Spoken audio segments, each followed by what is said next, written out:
Hello and welcome to Mini Talk Talk, a talk show series about video games and the lives of other people.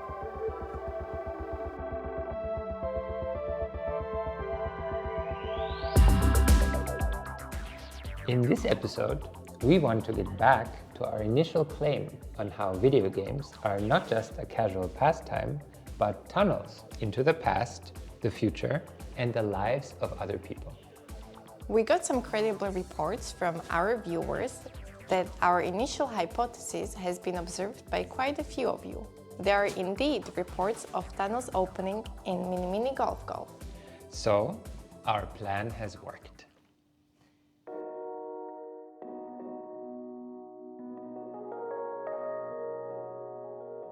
We are super happy to have had questions and thoughts from our viewers submitted to us for this last episode for the last time.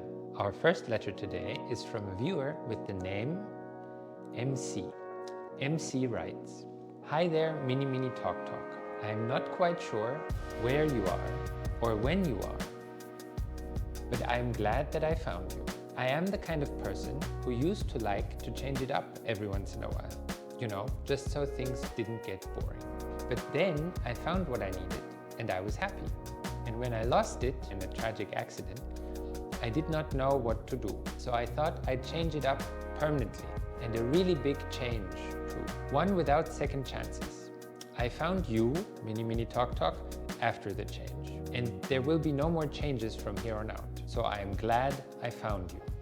Thank you for sharing, MC. We are glad you found us too. Who knows what changes still await all of us? Wherever and whenever you are, we hope you are doing okay. Let's get on with the show.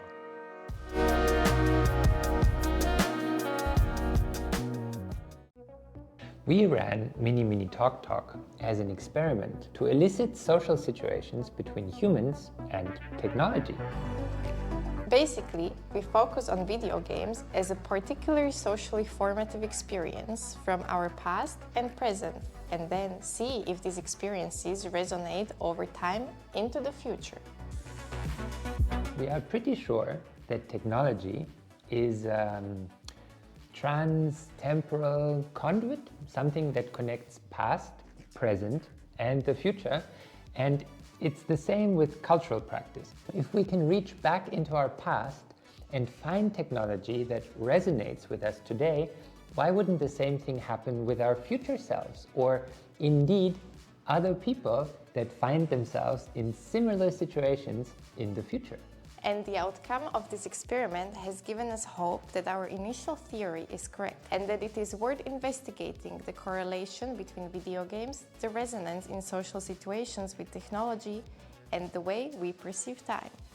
Hold on, let's not get too ahead of ourselves though. I think it will be worth getting into the details here. Let's explain what we mean when we say resonance and the role that resonance plays in our experiments. Do you know that excitement when there is someone you haven't met before wearing a t-shirt of an event that you thought no one but you would be interested in? And suddenly, you're all warm and slightly sweaty because somebody else perceived the world just like you did all those years ago. Or have you ever noticed that tingling feeling when you casually hang out with someone and you talk to them about something you really like and they basically finish your sentence because they have experienced the same thing too. Yes, I do know that feeling. Okay. How about when you describe a plan that you have for the future and then your friend is starting to describe how you are going to get there together? Yes, there are many different words for this, but for the purposes of what we will try to explain, we use the word resonance. It's a good word. Next, we explain how resonance and our perception of time are connected. Usually, the way we perceive time is stuff happened in the past. And that is the reason things are the way they are in the present. And that gives us an idea of how things might be in the future. And because we are human and we operate under the assumption of free will, we pretend that the future is undecided, waiting for our action to come into existence. So one would think that the future does not exist yet, and that it is our actions that are creating it. On an individual level, that is quite possibly true. In physics, some particles only decide where they are once they are observed. Like every once in a while, there's a fuzzy feeling where we feel like we are making a special decision, sometimes alone, but often with others. We resonate. We resonate, and that gives us a sense of time and place and connects us to the past. And this is the big claim here, To the future.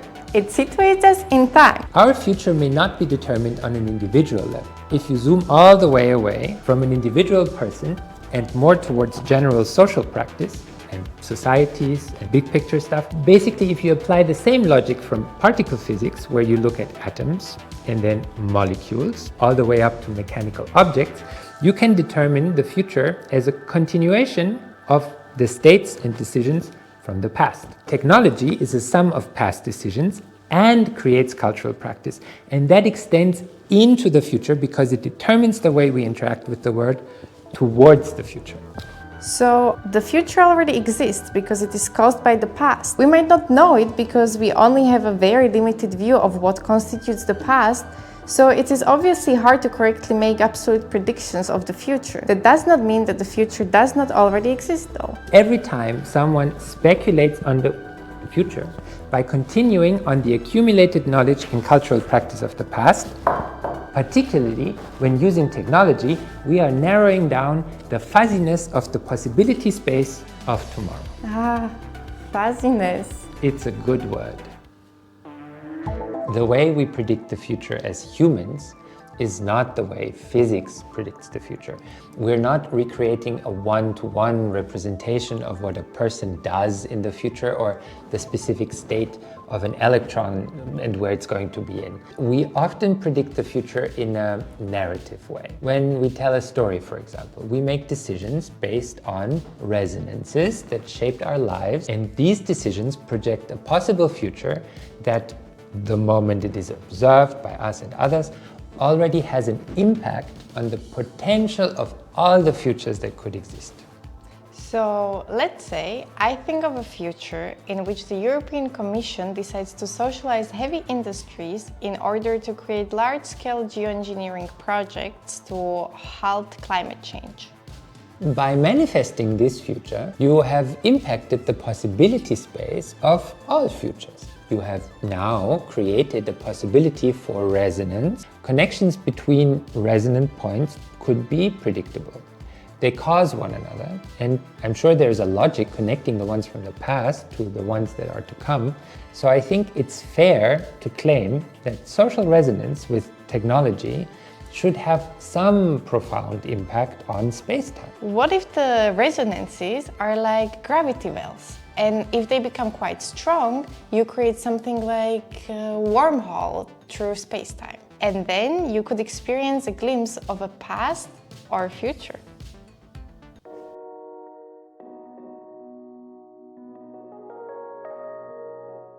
For our second and final letter, we thought we would read one of the stranger submissions that we got. This one was electronically sent to us by a user with the name Tectonic Station 1. I recently found myself in the peculiar position of perpetually having to complete the simplest of tasks. It's like playing level 1 of your favorite video game over and over and over again.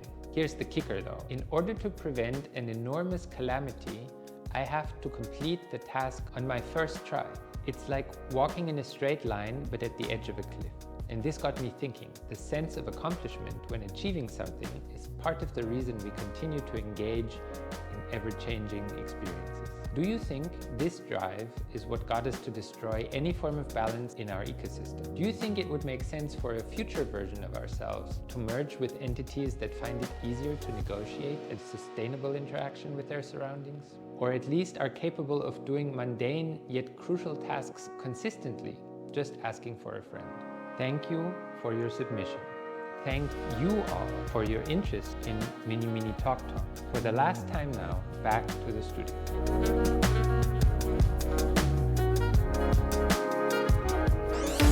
The mini golf device exists now, and we know it will exist well into the future. There's a stable tunnel into the future right there.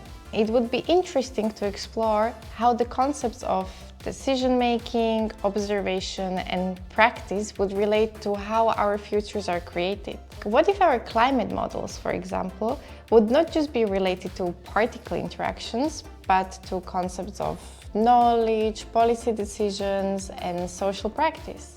Aren't those the key factors that determine our collective future? We claim that social resonance can create tunnels through time into a possible future. But we still need a name for our theory. The resonant points are like gravity, the cultural practice is like observable particle dynamics. What do we want to call it? Socio-temporal tunnels. They could be called socio-temporal tunnels, yes. Thank you for watching Mini Talk. A talk show series about social temporal tunnels into the past, the future, and into the lives of other people.